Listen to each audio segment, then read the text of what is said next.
संवैधानिक मामलों के जानकार हैं पांडे जी, शुक्रिया आपका। सर, संविधान क्या कहता है? India, Bharat, Republic of India या सिर्फ भारत?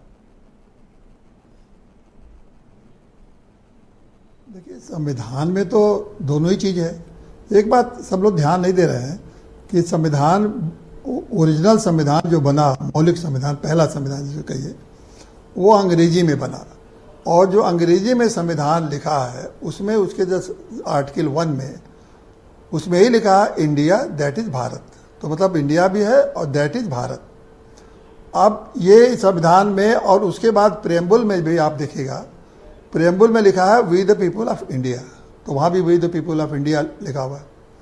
लेकिन इसी संविधान का हिंदी संस्करण मतलब ट्रांसलेशन भी कॉन्स्टिट्यूएंट असेंबली ने पास किया। अंग्रेजी में तो कॉन्स्टिट्यूएंट असेंबली ने पास किया ही किया, साथ साथ कॉन्स्टिट्यूएंट असेंबली में जिन लोगों ने अंग्रेजी के संविधान में दस्तखत की थी, उन लोगों ने जो हिंदी का ट्रांसलेशन है उस पर भी उन लोगों ने दस्तखत किया। ऐसा नहीं है कि वो हिंदी का वर्जन जो है वो संविधान नहीं है।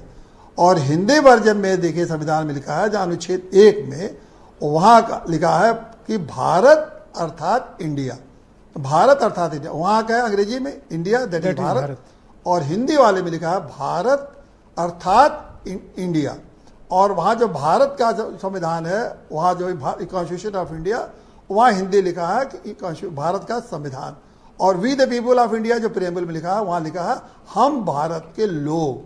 तो संविधान ने तो दोनों ही बात कही। तो इसलिए ये कहना कि इंडिया और भारत का कोई झगड़ा है, इंडिया और भारत का कोई झगड़ा नहीं है। चाहे आप इंडिया इस्तेमाल करिए या भारत इस्तेमाल करिए, इसमें कोई दिक्कत नहीं है। संविधान दोनों की मान्यता देता है।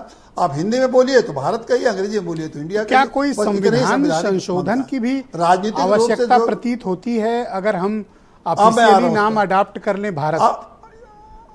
हाँ, यही बात आ रही। अब ये महत्वपूर्ण बात यह है, अभी जब दोनों नाम है तो कोई संविधान के संशोधन की जरूरत नहीं है। लेकिन जब एक ही नाम आप चाहते हैं कि उसके इंडिया को हटा देना चाहते हैं, जैसे कि भारत अंग्रेजी में लिखा हुआ है कि India that is a Bharat, अगर वहां आप कर दें कि भारत दैट वाज इंडिया, तो बात खत्म हो गई, क्योंकि इंडिया को आपने हटा दिया।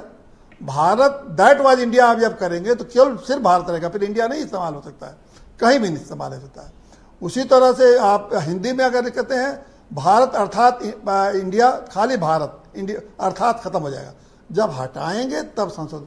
अगर केवल एक नाम चाहते हैं आप इंडिया के जगह भारत, तब तो आपको संविधान का संशोधन करना पड़ेगा। अन्यथा संविधान की कोई जरूरत नहीं, संशोधन की जरूरत नहीं है। जिसको हिंदी बोला हिंदी बोला, इंडिया बोले। लेकिन एक जो आपत्तिजनक बात मुझे जो लगी, जिसमें विवाद शुरू हुआ, उसमें लिखा कि प्रेसिडेंट ऑफ भारत। अब देखिए, ये मेरे समझ में नहीं आ रहा है कि इस सरकार में बैठे लोग कि तो अंग्रेजी का इस्तेमाल करें या हिंदी का इस्तेमाल करें। अगर आप अंग्रेजी का इस्तेमाल करेंगे तो प्रेसिडेंट ऑफ इंडिया लिखना पड़ेगा, ये संवैधानिक है। अगर हिंदी का इस्तेमाल करेंगे तो भारत के राष्ट्रपति। अब ये पता नहीं कौन सी खिचड़ी बना रहे हैं कि इंडिया प्रेसिडेंट ऑफ भारत, ये तो नाम कहीं है नहीं, न किसी हिंदी के संविधान में है, न अंग्रेजी वाले संविधान में है। ये नाम कहां से आ गया? जहां जहां प्रोटोकॉल डिपार्टमेंट, राष्ट्रपति सचिवालय और मिनिस्ट्री ऑफ एक्सटर्नल अफेयर्स को देखना चाहिए। तो आपने महत्वपूर्ण बात की। नहीं, राष्ट्रपति को देखना चाहिए कि कैसे उन्होंने ऐसा निमंत्रण भेज दिया कि इस नाम का तो कोई देश ही नहीं है कि भारत का राष्ट्रपति नहीं है। इस नाम का कहाँ है? भारत का राष्ट्रपति तो है, प्रेसिडेंट ऑफ इंडिया नाम का तो कोई पद ही नहीं है। मैं हिंदी जो संविधान में जो ट्रांसलेशन का वर्जन है हिंदी का, उसमें जहां जहां भी प्रेसिडेंट ऑफ इंडिया लिखा वो भारत के राष्ट्रपति आए। आपके मुताबिक ये टेक्निकली, डिप्लोमेटिकली ये इनकरेक्ट है वर्ड प्रेसिडेंट ऑफ भारत? कोई प्रेसिडेंट ऑफ भारत है नहीं, इसलिए प्रेसिडेंट ऑफ भारत का इन्विटेशन एक्सेप्टेबल नहीं हो, किसी को करना चाहिए कि तो उनको सही बोलना चाहिए, भारत के राष्ट्रपति की तरफ से जाना चाहिए या उनके तरफ से जाना चाहिए कि प्रेसिडेंट ऑफ इंडिया की तरफ। ये कौन सा आपने पद लिखा दिया, नया पद निकाल दिया कि भारत के प्रधानमंत्री, ये भारत राष्ट्रपति और प्रेसिडेंट ऑफ भारत? ये तो कोई है नहीं। तो कंप्लीट देखिए, जब जहां जहां भी प्रेसिडेंट ऑफ इंडिया संविधान में लिखा है, वहां भारत के राष्ट्रपति शब्द लिख दिया जाना चाहिए। राष्ट्रपति लिखिए, हिंदी वर्जन यही होगा, भारत के राष्ट्रपति। हाँ जी जी।